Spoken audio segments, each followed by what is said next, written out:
Have you ever replayed a moment in your mind, over and over, wishing you could take it back? The words you said, the mistakes you made, the things you should have done differently. It feels like carrying a stone no one else can see. A weight that grows heavier, no matter how hard you try to let it go. Guilt and shame aren't just emotions, they're prisons. Guilt says, you've done something wrong. Shame says, you are wrong. Together, they build walls around your heart, keeping peace and freedom out. Imagine someone who carries a secret mistake, a parent who believes they failed their child, a friend who feels they didn't do enough, or someone who made a choice they can't forgive themselves for. The guilt starts as a whisper, then grows into a shout, and finally becomes a wound they don't even know is there. They smile, they work, they live, but inside, the wound bleeds. And think of the voice in your head that often says, you're not good enough. That voice isn't always yours. It's the echoes of a world that profits and exploits your pain, a world that thrives on making you feel small, a world that tells you you're not beautiful enough, not strong enough, not successful enough, not worthy enough.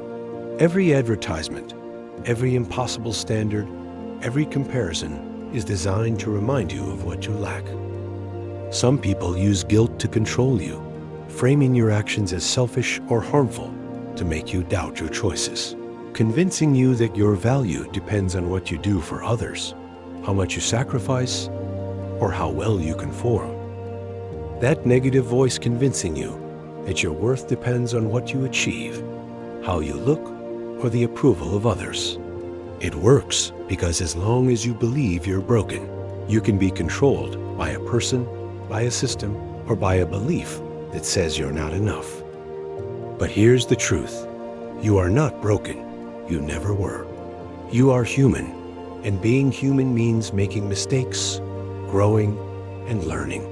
That voice that tells you you don't deserve forgiveness, it's wrong. The only thing it serves is to keep you trapped in a cycle of pain. Self-forgiveness is the act of breaking free from that voice, reclaiming your worth, and choosing to see yourself with compassion instead of condemnation. Forgiving yourself doesn't mean pretending it didn't happen. It doesn't mean there are no lessons to learn or no amends to make. And it doesn't mean you stop caring. Forgiving yourself means this. You stop punishing yourself for a past you cannot change, so you can build a future you deserve. It means letting go of regret, not as a way to erase what happened, but as a way to make space for growth, for healing, for the life you still have ahead of you. Forgiving yourself is not forgetting, it's freeing. So ask yourself, how much longer do you want your mistakes to define you?